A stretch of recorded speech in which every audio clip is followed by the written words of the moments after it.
think that there was a moment in my life, if I'm being honest with you, that I kind of equated like good spirituality with the amount of stamps in my passport. So it felt really good to feed some hungry people in Kenya. It felt really good to rock a baby in an orphanage in Mexico. Or it was like really self-righteous to think that, oh, I'm making a great dent against thirst in Latin America with building a water well. But the truth of the matter is radical Christianity kind of this glorified sense of purpose-driven tourism? I want us to be very careful when we read this verse that we don't kind of put our own presuppositions. Mark 16:15 says this. He said to them, "Go out into all the world and preach the gospel to all creation." Now, in the last 15 years of doing ministry, I think that I have had an understanding of what this phrase means, but from a limited standpoint. I do believe that we are to go to all corners of the globe. We are to reach all people groups, all his creation, to let them know of a man named Jesus who lived a sinless life and died a horrific death and resurrected from the tomb 3 days later, which is the cornerstone of our faith.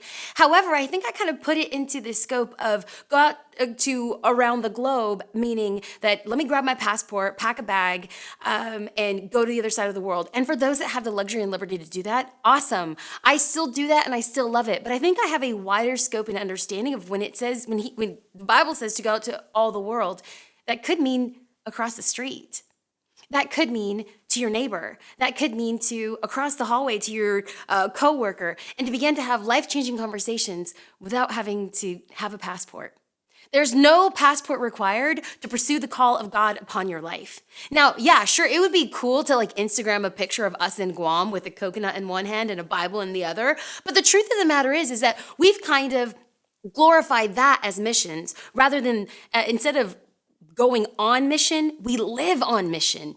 Every day is an opportunity to feed the hungry. You don't have to go to Africa to fight AIDS. You can fight it here in domestic grounds, wherever you're living. You don't have to go to a forlorn third world country to rock orphans. There's many people here who would love for you to step in. Or what if it looks like for you to help a single mom out if you have time, space, and energy? What does it look like to start thinking of missions as the people that we're in contact with every single day? What if the ends of the earth is the ends of our city limits? Would that change our perspective when it says to go out and preach the gospel to all creation? For some of us, that means getting on a plane. For some of us, it means moving our life to a foreign country.